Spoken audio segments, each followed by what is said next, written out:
All right, folks, welcome back. This is volume 4 of a continuing series of 5 parts on the Inner Circle Trader Market Maker series. I'm going to be teaching time and price theory.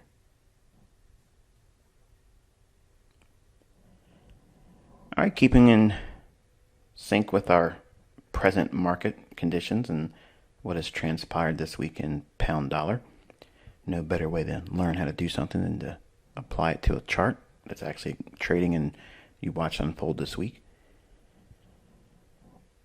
We have the hourly chart here on British pound versus US dollar, and with all the things that were mentioned and covered in the previous volumes of this series, if you haven't watched obviously part 1, 2, and 3 of this series, then you should not be watching this video yet because it's kind of requirement before you get to this.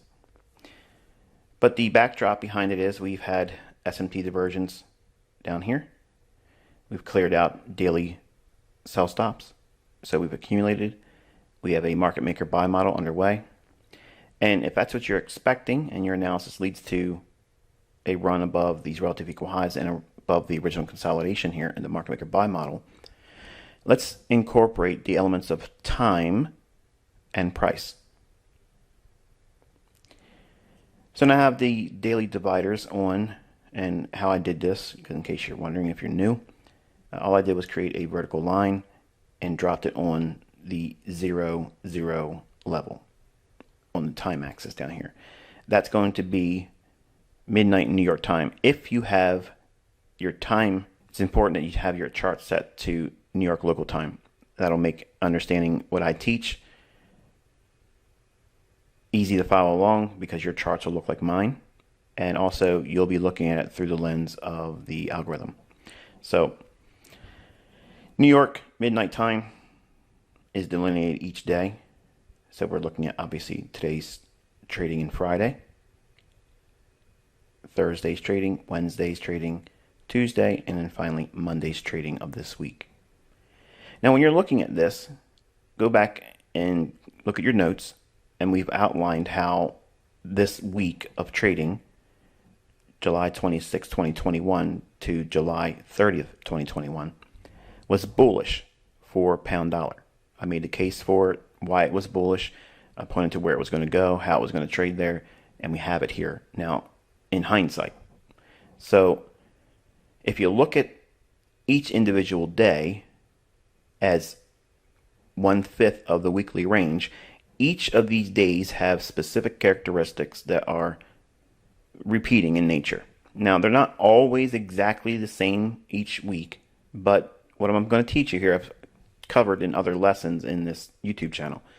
But for continuity's sake, and kind of like bring everything that you should have collected along your journey through all my videos here, we're looking at the delivery of the weekly range.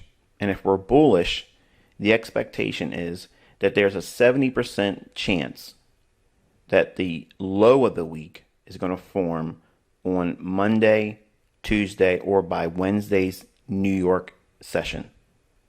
Now, right away, you're probably thinking, oh, that's a pretty wide envelope of time. You got a lot of ways to get it wrong.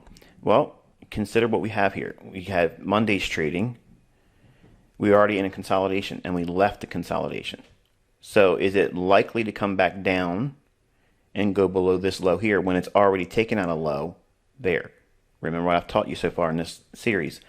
Before price movements that are directionally driven, typically opposing stop losses will be taken, and then price will be allowed to deliver in your expected direction.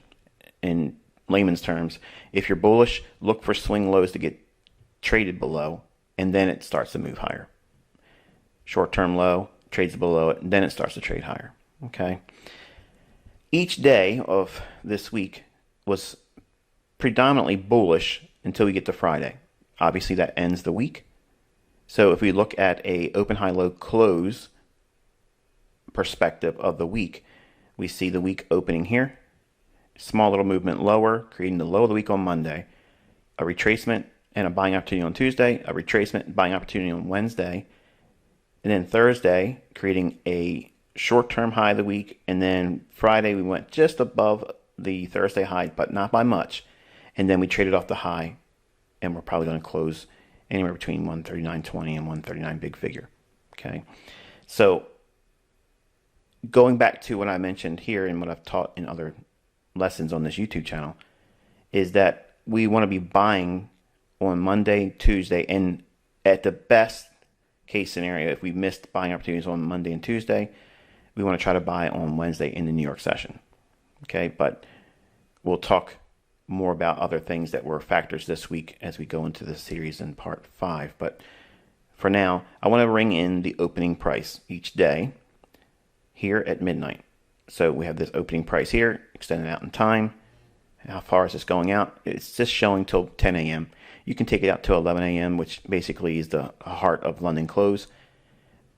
So the idea is if you're bullish, you want to be buying at or below or very close to the opening price each day. We see it trade below the opening price and it rallies up. Day here, it opens and trades down all through London and then rallies higher on the day. Opening price here. We initially start to go higher, but then we trade down below it, and then we have another whipsaw below the low here on FOMC, and then trades higher. And then on Thursday, we're not incorporating the opening price on Thursday, and this is for your notes. Make sure you write this down. We're only looking for the influence of the opening price and buying below it or at it in a bullish expected week on Monday, Tuesday, and Wednesday. Thursday and Friday, they tend to create the opposite end of the weekly range. Okay, so try not to be looking to be a buyer on Thursday. Try not to be a buyer on Friday with the weekly range expectation. If you do that, you're going to miss trades, yes. But by far and large, you're going to protect yourself by avoiding being a buyer in a market move that's already been moving. Okay, obviously there's going to be days where it just continues on a Thursday and then Friday really explodes even higher. I've seen that happen in my own trading. I've missed pretty big moves on Friday. But I generally keep a small piece on, as I illustrated this week with trading the FOMC day. So I bought on this day, I bought on this day here. And I recorded and shared the FOMC trade and put it on my Telegram channel. You can see that and left a small piece on it. It got me out at 139.50 on a limit. So you can design this any way you want. You can create a model where you get in on a Tuesday after you've seen Monday prove that it's wanting to go higher, and then it trades down below some short-term low, picks up the stops, and we have optimal trade entry here. And you can be a buyer there and basically allow Monday to trade without you. Or if you're hardcore and you're in consolidation like this and you think you are in a move where it's here and you start to go higher rate from Monday's beginning of trading, then obviously you can put a small little position on there and then consider maybe taking a larger position once you have a better confirmation of the weekly range unfolding to the upside and a retracement down. As a new student or a new trader, when you see a day like this, and most of you probably have 1 and 5 minute charts up on your chart, you see this decline like that, it's heart stopping, especially if you don't have any experience. You're thinking, man, there's no way I could be a buyer of that. Well, we have relative equal highs. The bottom line is it's going down to pick up the sell stops. Flood the market with sell stops, allowing smart money to buy those sell stops. And then it takes off and goes higher. Each day of this week between Monday and Wednesday is offered a buying opportunity to get us above our target that was established for the weekly range, was trading above here for the buy stops. So let's strip this down and go a little bit closer. So we're zoomed in on an hourly chart. You can see here's Monday's trading, Tuesday's trading, sweeping below that short-term low there, and rallying. And we drop down here on FOMC Wednesday. It starts to come down and give us a buying opportunity here, but then on FOMC 2 o'clock in the afternoon New York time, the market whips down, knocking out traders that would have already trailed their stop loss right below that low. It gets tagged, and then it runs aggressively higher above that original consolidation, which is that red line here. So above that red line is our buy stops that we were aiming for. that I started teaching you about in the earlier parts of the series, in the earlier portion of the week. Then ultimately we trade, creating a short-term high on Thursday, slightly higher on Friday, and then profit-taking model kicks in, and you can see it returning back to that original consolidation. Study the relationship of the opening price at midnight in New York time and how buying below that opening price is ideal. This is where smart money accumulates longs. This is where smart money accumulates longs. And this is where smart money accumulates longs. They distribute their longs on Thursday and Friday if it offers higher prices. And then you expect price to come off that and trade back down into the range, which is the highest high formed intra-week to the low. And we're seeing that here.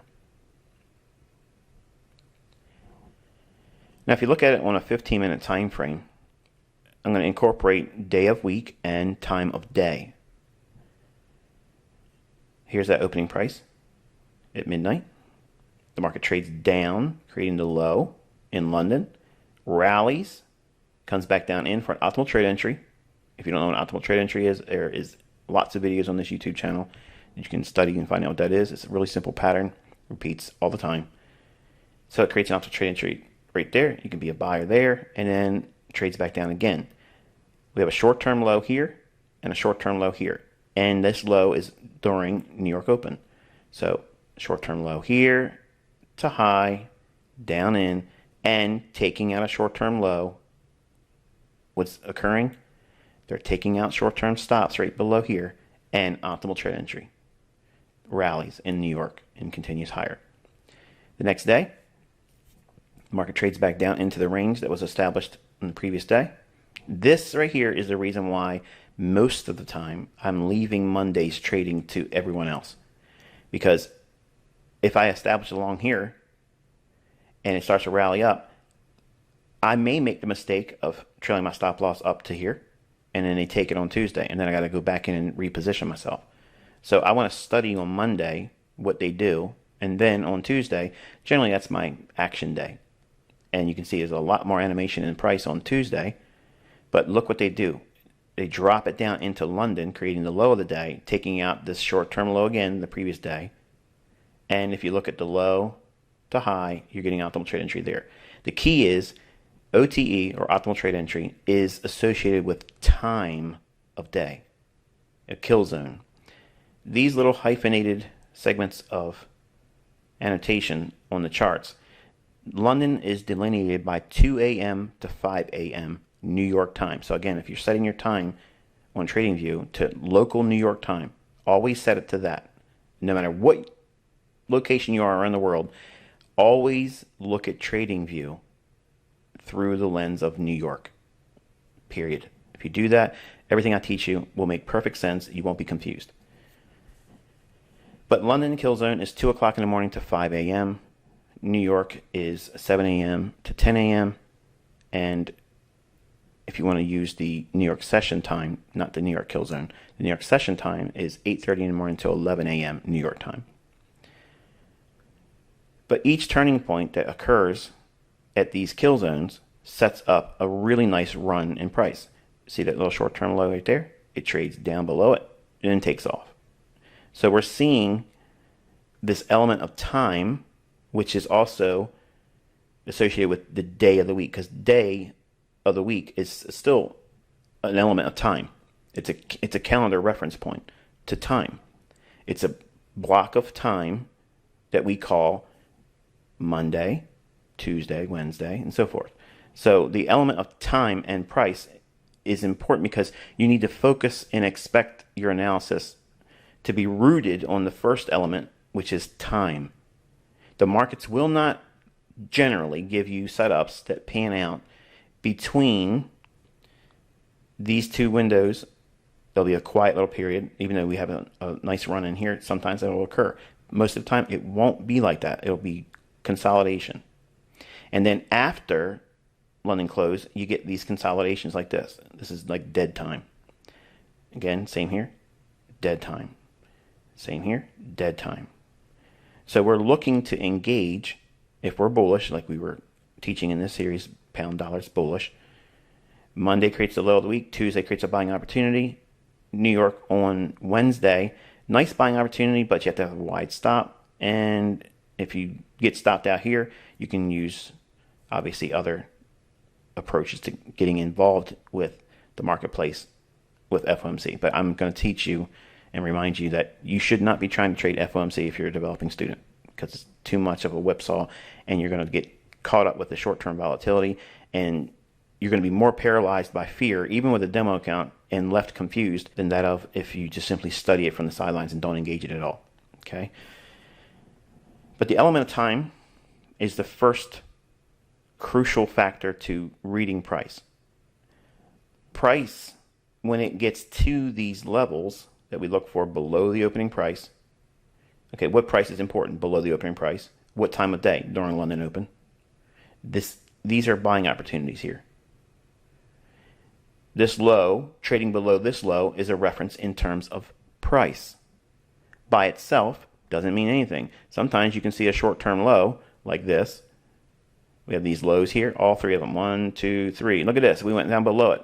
So that's one of those times where ICT talks about, oh, this is when we went below the lows and expect price to blast off. No, because we're inside of a time window that's not important. It's not salient to the underlying bias because it's dead. It's time when the algorithm is sitting still. It's going to just mark time is all it's doing. Going sideways, just like it does here and like it does here. Okay?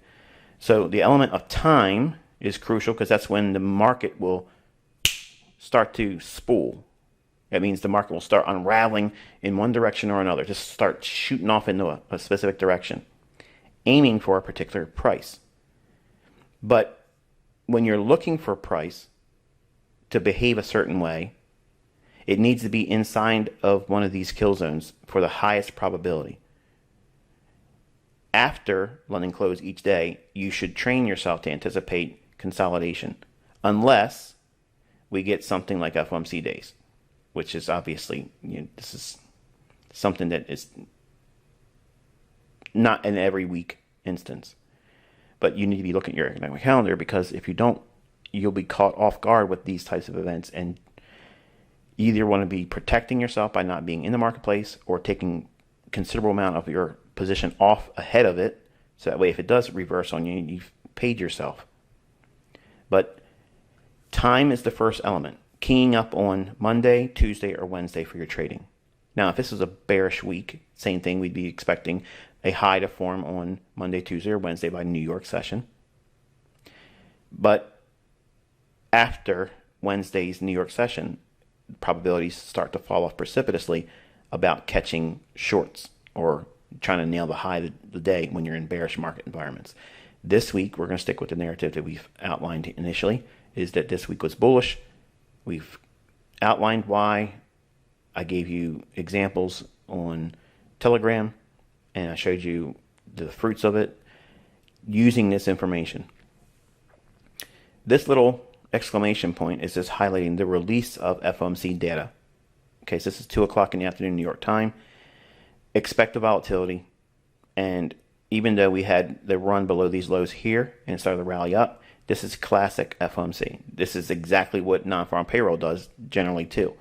So if this was 8:30 in the morning on a Friday on non-farm payroll, this is what you would expect to see on non-farm payroll. If you're in an underlyingly bullish market, same scenario. But I digress. So looking at this from the element of time and price, we know how to group an expectation and perception of analysis. When we look at time, we know there should be something occurring, but we have to anticipate that something,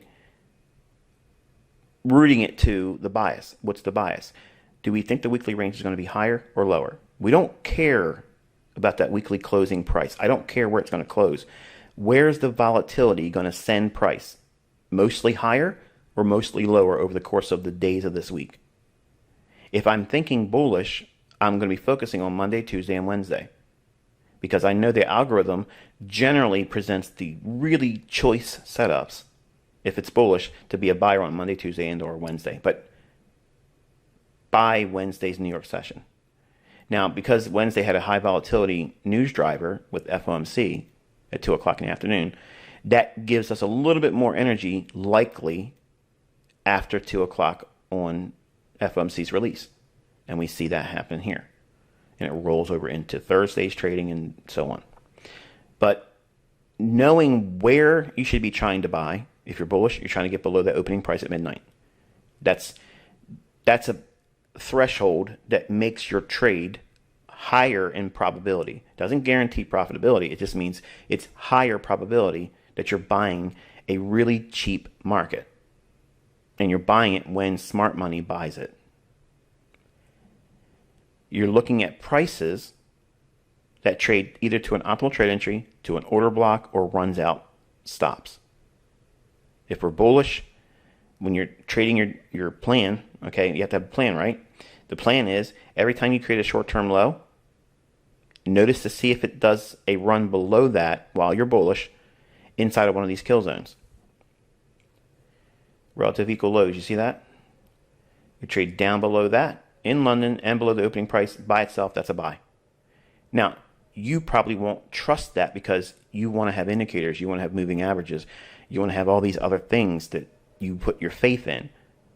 All that faith that you have established on retail logic and indicators and harmonic this and supply zone that, just reappropriate those faith tendencies on what I'm showing you here, because this is the truth.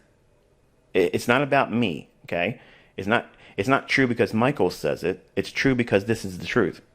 And I'm just the sounding board for it, okay? Once you understand this and you start studying it like this, you're going to see it's always been there. Always. But these 3 days and this element of time, that is crucial. And in what price? Where's the price factor in? Price is when you're taking out stops, returning to an order block or an optimal trade entry. That's it. There's 3 little things there. Okay, 3 little things that you need to worry about. And not all 3 form at the same time. So you need not worry about, well, how do I know if it's going to do this and how do I know if it's going to do that? Well, look at, you have a low here forming, and then it trades down below it again. That might be what you're waiting for your model. You may not want to trade order blocks. You may not want to trade optimal trade entries. You just want to see a low and then wait and see if it runs below that low during London at a time when we're bullish on a Tuesday or Wednesday. And you could be a buyer there, expect price to rally up to 10 o'clock to noon, which is London close. And that's usually when it meets the opposite end of the daily range. Don't take my word for it. Go through your charts and study it. That's what the algorithm will generally try to do on Mondays, Tuesdays, and Wednesdays when the market is predominantly bullish for the week. Now, obviously, if there's an objective that we're looking for on the week and it hits it on Tuesday, okay, so we were bullish on Monday and Tuesday it rallies up. Say it went above that red line, which is that buy stop liquidity pool that I've outlined earlier in this series. And say it ran through that 20, 30 pips. That would mean we have potential for the market to go into consolidation the rest of the week or have a deep retracement. Whereas we see on Tuesday, we didn't get to the high yet and sweep those stops yet. On Wednesday, we didn't get to it until here after FOMC. But did it do it convincingly above? No, it just went really lightly above, shallow run right there. And then later on in the day, when nobody's really paying attention, it starts to rally straight on up. So you got to factor the element of price for where you think price is going to reach for. So time and price theory. You're blending these things together to come up with a narrative that you want to follow.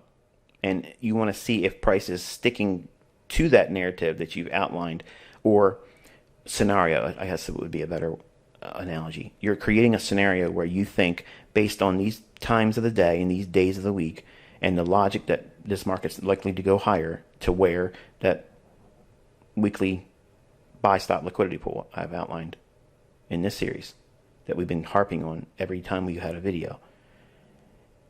We're watching how all these things come together to give us a narrative that is delivering in price. And nothing here is random. It's exactly how it should be. If it's bullish, when should it create a low to go higher?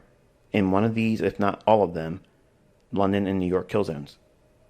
Just look at the chart right here. These windows of time, I taught this over 10 years ago. For free, right on Baby Pips, taught it. And they still work today. They were working before I taught it. They're going to keep working, okay? The reason why is because the flows that come in at that time of the day creates the opportunity for the algorithm to move around. The flows or buying volume and selling volume is not moving price. The algorithm is operating on the time window. It knows the trading volume increases then. It's not a derivative of, okay, lots of buyers are coming in, so I'm going to start seeing price go higher because of that. No, that's not what it is. And I don't care who told you otherwise. It's not what's going on. These markets are absolutely manipulated, controlled, period. The state of a country's economy and the solvency of a central bank is not going to be put in the hands, okay, of Reddit. I mean, if everybody around the world said, hey, look, here's what we're going to do. We're all going to buy the British pound. And we're going to keep buying it no matter what. You really think that's going to be the catalyst for the British pound to go up and keep on going up no matter what? No way. But if you read social media today, that's what they want you to believe. That stocks are going to go to the moon because a handful of people on Reddit are buying it. That's not what these markets are doing, okay? These are the commodity. These are the products of a central bank. Their business is to control everything. Everything. And we as traders will never, absolutely never, ever, ever push price higher or lower because of buying and selling pressure. It's not going to happen. If they don't want it to go higher, it doesn't matter how many people buy it. It isn't going higher. That's it. So on the latter part of the week, you can see here on Wednesday's FOMC, we rolled into Thursday's trading. Nice little optimal trade entry here on London, sticking to the theme, and we ran up 80 pips above the 139 big figure. The 139.10 level is where that buy-side liquidity pool was basically linked to on the weekly chart. So we went 70 pips above that. That's a pretty good run. And here it is. We're on Thursday in the New York session, and then finally London close. Creates the high of the day, starts to drift lower, and then finally one more pump up in on London on Friday, running just a little bit above Thursday's high, and then we have a breakdown, and we'll look at that on a 5-minute chart. But we'll look at that when we get into the last part of the series. But each day has signatures that it follows, responds to in terms of time and price. It's not something that is random. It's fitting specific logic that has been taught in this YouTube channel.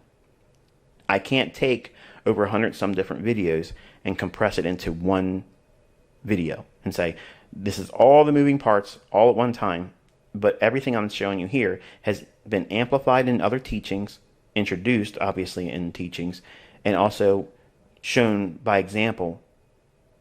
And now here it is again being shown to you where it's still working. We're going to take a closer look into lower time frames in the final volume on this series. Until then, be safe.